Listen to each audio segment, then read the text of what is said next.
प्राचीन काल की बात है। शेषनाग का एक महाबलवान पुत्र था। उसका नाम मणिनाग था। उसने भक्तिभाव से भगवान शंकर की उपासना कर गरुड़ से अभय होने का वरदान मांगा। भगवान शंकर ने कहा, ठीक है, गरुड़ से तुम निर्भीक हो जाओ। तब वह नाग गरुड़ से निर्भय हो क्षीर सागर भगवान विष्णु जहां निवास करते हैं वहां क्षीर सागर के समीप विचरण करने लगा। उसकी इस प्रकार की दृष्टता देखकर गरुड़ को बड़ा क्रोध आया और उसने मणिनाग को पकड़कर गरुड़ पाश में बांधकर अपने घर में बंद कर दिया। इधर जब कई दिन तक मणिनाग भगवान शंकर के दर्शन को नहीं आया तो नंदी ने भगवान शंकर से कहा, हे देवेश, मणिनाग इस समय नहीं आ रहा है। अवश्य ही उसे गरुड़ ने खा लिया होगा या बांध लिया होगा। यदि ऐसा ना होता तो वह क्यों ना आता।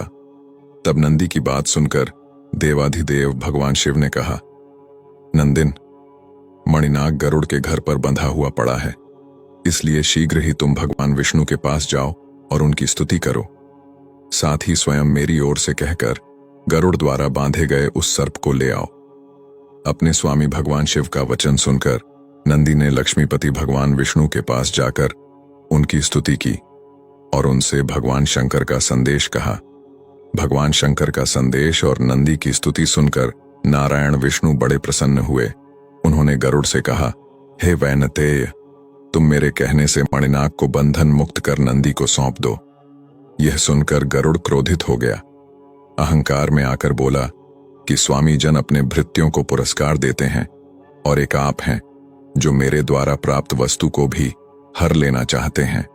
हे नारायण, मेरे बल से ही आप दैत्यों पर विजय प्राप्त करते हैं और स्वयं मैं महाबलवान हूं, ऐसी डींग हाँकते हैं। गरुड़ की अहंकारपूर्ण बातें सुनकर भगवान विष्णु ने हंसते हुए कहा, पक्षीराज, तुम सचमुच मुझे पीठ पर ढोते ढोते दुर्बल हो गए हो। हे खग श्रेष्ठ, तुम्हारे बल से ही मैं सब असुरों को जीतता हूं, जीतूंगा भी। अच्छा, तुम मेरी इस कनिष्ठिका अंगुली का भार वहन करो। यह कहकर भगवान विष्णु ने अपनी कनिष्ठिका अंगुली गरुड़ के सिर पर रख दी। अंगुली के रखते ही गरुड़ का सिर दबकर कोख में घुस गया और कोख भी दोनों पैरों के बीच घुस गई। उसके समस्त अंग चूर चूर हो गए। तब वह अत्यंत लज्जित, दीन, व्यथा से कराहता हुआ हाथ जोड़कर विनीत भाव से बोला, हे जगन्नाथ, मुझ अपराधी भृत्य की रक्षा करो, रक्षा करो। प्रभो, संपूर्ण लोकों को धारण करने वाले तो आप ही हैं। हे पुत्र वत्सल, हे जगन्माता, मुझ दीन दुखी बालक की रक्षा करो।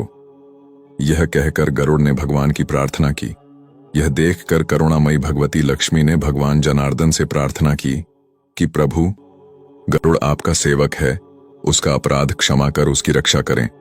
भगवान ने भी गरुड़ को विनीत और अहंकार रहित देखकर कहा कि गरुड़, अब तुम भगवान शंकर के पास जाओ। भगवान शंकर की कृपा दृष्टि से ही तुम स्वस्थ हो सकोगे। गरुड़ ने प्रभु की आज्ञा स्वीकार कर नंदी और मणिनाग के साथ गर्वरहित हो मंदगति से भगवान शंकर के दर्शन के लिए प्रस्थान किया।